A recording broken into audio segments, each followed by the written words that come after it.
Welcome to our two seniors camping video.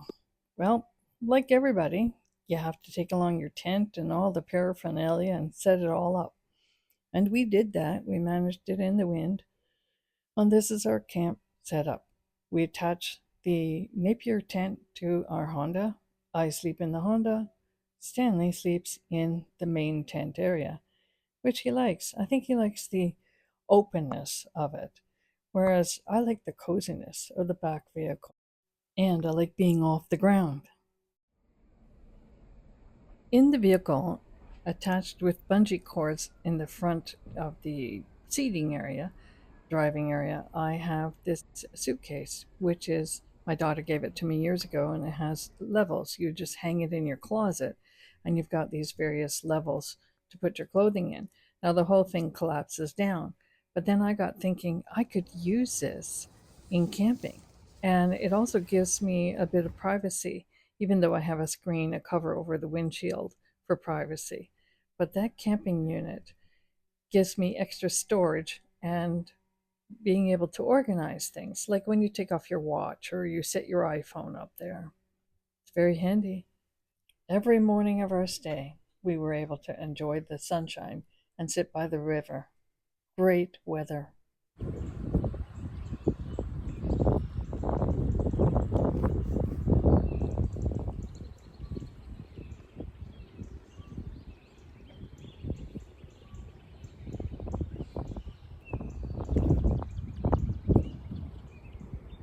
Good morning, Stanley.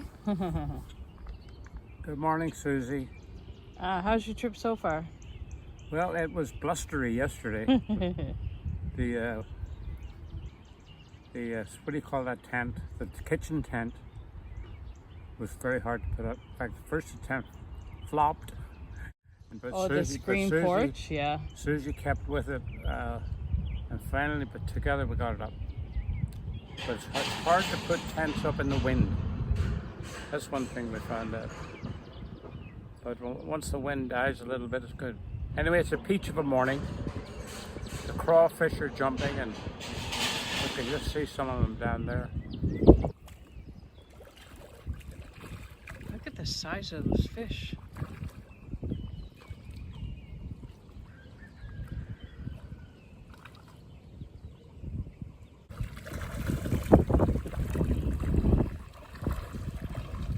Every day we were treated to a beautiful nature show.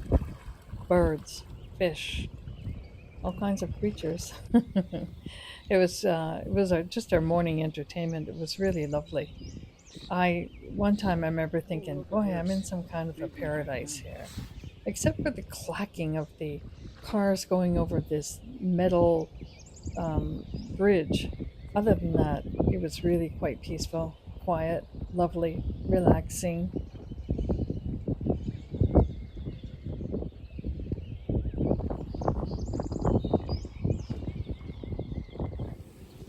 I heard about this idea where you put eggs and milk and mushrooms, red and green peppers, onions, whatever you want into your egg mixture, and you carry it in a water bottle. Keep it in your cooler, of course, until you're ready to use it. And then you just have this instant scrambled eggs without all the fuss of cutting and chopping up vegetables and stuff like that. So I forgot my cast iron pan. There's a number of things I forgot with this camping trip. I guess that's what happens with people. But this little camp cook unit actually worked out quite well. It's one of a three-piece set where it has a kettle, a pot, and this little pan. And it cooks up quite well. I was impressed, and it cleaned up really well. Another new item that we were using with our camping was this little grill unit where you could put hamburgers, shish kebab, almost anything that you want to cook. You can put it inside this unit. Now, in this case, I want to toast. So I decided to toast up some of the hamburger buns so that we could have them with our eggs and our coffee. It worked well. It took a little bit of time, but it worked well.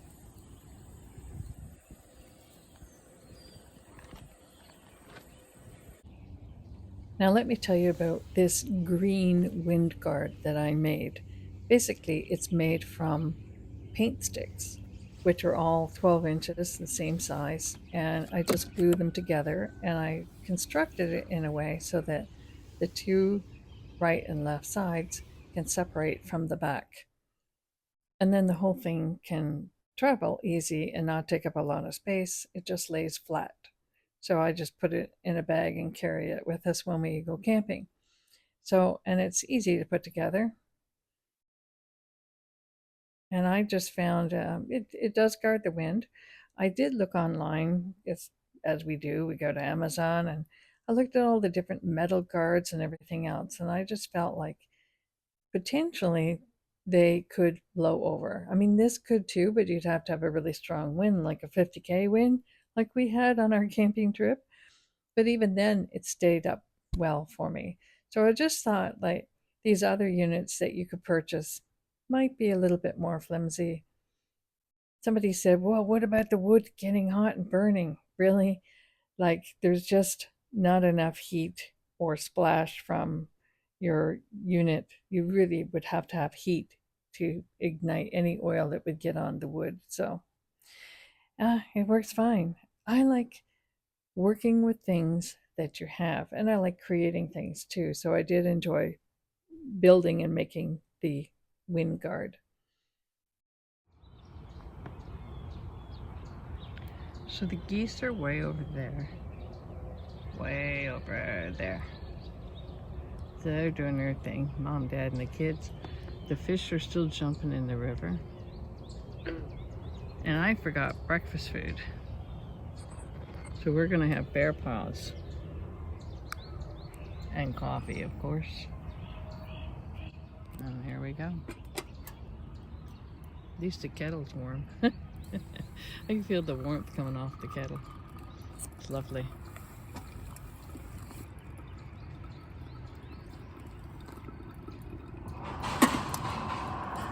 Yeah, we always get that noise of cars when they go too fast over that bridge.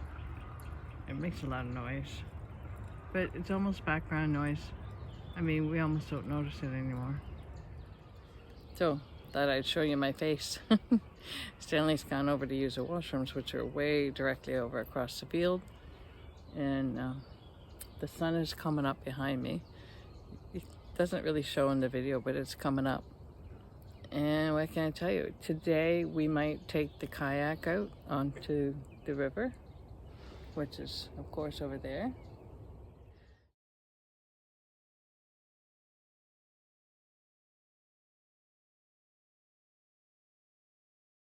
It's called the Jordan River. There's no better name for a river.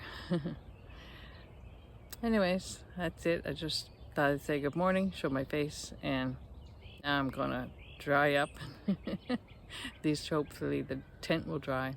We've been dealing with windstorm for 2 days, so now that's already quiet. We could use a bit of wind to dry up the tent, and that's another thing I forgot. I forgot the tarp that goes over it to help with rain, but that's it. One thing I was thinking about is that when you tent like we are tenting, you're always playing the game, where is? Yesterday I couldn't find my wallet, which was day 2 of being here. I'm like, where did I put my purse and my wallet? But we searched everything and finally found it in the first place that I searched. Somehow I just missed it. But people who have RVs, I was thinking it must be a lot easier for them. You just sort of drive in and everything's set, everything is the same. Whereas when you're tenting and you're in a campground, the setup is always different. You have to look for level ground.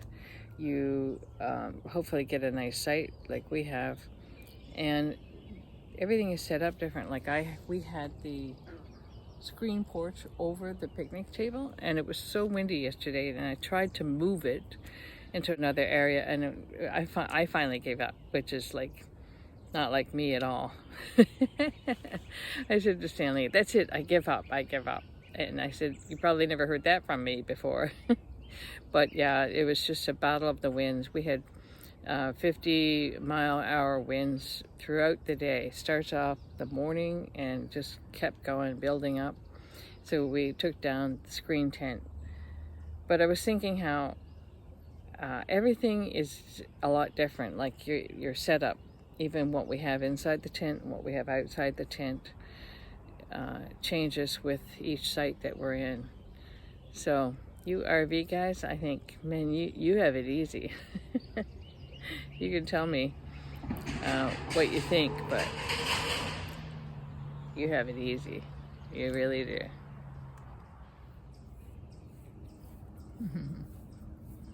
Good morning, Stanley.